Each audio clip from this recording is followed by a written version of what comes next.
Assalamualaikum warahmatullahi wabarakatuh. Apa kabar semuanya? Semoga dalam lindungan Allah Subhanahu wa Ta'ala. Kali ini Mimin akan membagikan kisah Bani Israel yang banyak bertanya dan mempersulit diri. Kisah ini dikutip dari detikhikmah.com. Alkisah berawal dari orang Bani Israel yang kaya raya tersebut sudah tua renta dan memiliki banyak keponakan. Bukannya mengharap hidupnya yang panjang, keponakan-keponakan ini justru mengharap kematiannya segera mungkin. Hingga pada suatu saat salah satu keponakan orang kaya tadi membunuhnya dan membuang mayatnya di persimpangan jalan. Sumber lain mengatakan mayat itu dibuang di rumah salah seorang keponakan yang lain. Melihat pamannya mati, keponakan-keponakan itu malah bertikai satu sama lain. Hingga salah seorang dari mereka memberi saran untuk mengadukan perkara ini kepada Nabi Allah Subhanahu wa Ta'ala, Nabi Musa alaihi salam. Nabi Musa alaihi salam berkata kepada mereka, "Atas nama Allah, aku menyumpah seseorang yang mengetahui perihal korban ini, untuk aku tanya." Namun, tak seorang pun dari mereka mengaku atau mengetahui. Kemudian Bani Israel itu meminta Nabi Musa alaihi salam untuk menanyakan hal ini kepada Allah Subhanahu wa Ta'ala.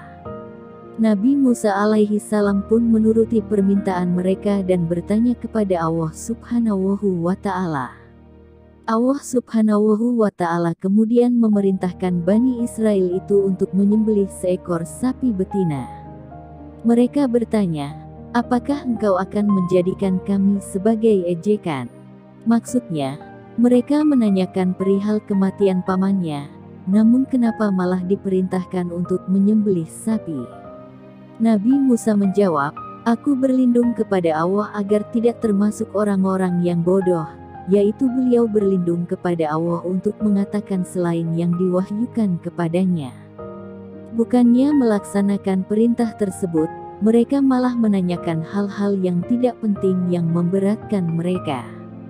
Mereka kemudian bertanya seperti apa ciri-ciri sapi betina tersebut, apa warnanya, berapa usianya, hingga sampai tahap di mana sapi betina yang jarang ada disampaikan sebagai jawabannya. Mereka diperintahkan Allah Subhanahu wa Ta'ala untuk menyembelih sapi betina yang berwarna kuning tua sedikit kemerahan, yang menyenangkan bagi orang-orang yang memandang. Jawaban ini pun belum membuat mereka berhenti bertanya. Mereka bertanya lagi, "Mohonkanlah kepada Rabb-Mu untuk kami agar Dia menjelaskan kepada kami tentang sapi betina itu. Karena sesungguhnya sapi itu belum jelas bagi kami. Dan jika Allah menghendaki, niscaya kami mendapat petunjuk." Nabi Musa alaihi salam menjawab, "Dia Allah berfirman, sapi itu adalah sapi betina yang belum pernah dipakai untuk membajak tanah dan tidak pula untuk mengairi tanaman, sehat dan tanpa belang." Sapi betina dengan ciri-ciri tersebut sangat sulit untuk dicari, bahkan mereka hampir tidak bisa menemukannya. Akhirnya, Bani Israel itu berhasil menemukan sapi betina sesuai dengan apa yang mereka tanyakan milik seseorang yang berbakti kepada ayahnya. Ketika mereka meminta sapi itu, orang itu tidak mau memberikannya. Mereka ingin membeli sapi itu dengan emas seberat ukurannya, namun si pemilik tetap enggan menyerahkan sapi itu. Mereka melipat gandakan harganya hingga 10 kali dan baru pemilik itu mau menyerahkan sapinya. Setelah mendapat sapi yang diperintahkan oleh Allah Subhanahu wa Ta'ala, Nabi Musa alaihi salam menyuruh mereka untuk menyembelihnya dan memukulkan bagian tubuh sapi itu ke jenazah paman Bani Israel yang meninggal tadi. Saat mereka memukulkan sebagian dari sapi itu kepada korban pembunuhan, Allah Subhanahu wa Ta'ala menghidupkannya. Ia berdiri dengan urat leher mengucurkan darah. Nabi Musa alaihi salam kemudian bertanya kepada paman tersebut, "Siapa yang membunuhmu?"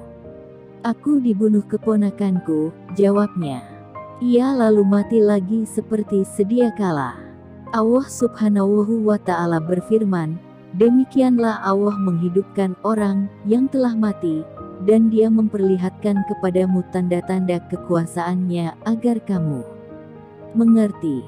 Kisah Bani Israel yang banyak bertanya tersebut diabadikan Allah Subhanahu wa Ta'ala dalam surah Al-Baqarah ayat 67-73. Demikian yang bisa kami sampaikan. Semoga bermanfaat. Sekian. Wassalamualaikum warahmatullahi wabarakatuh.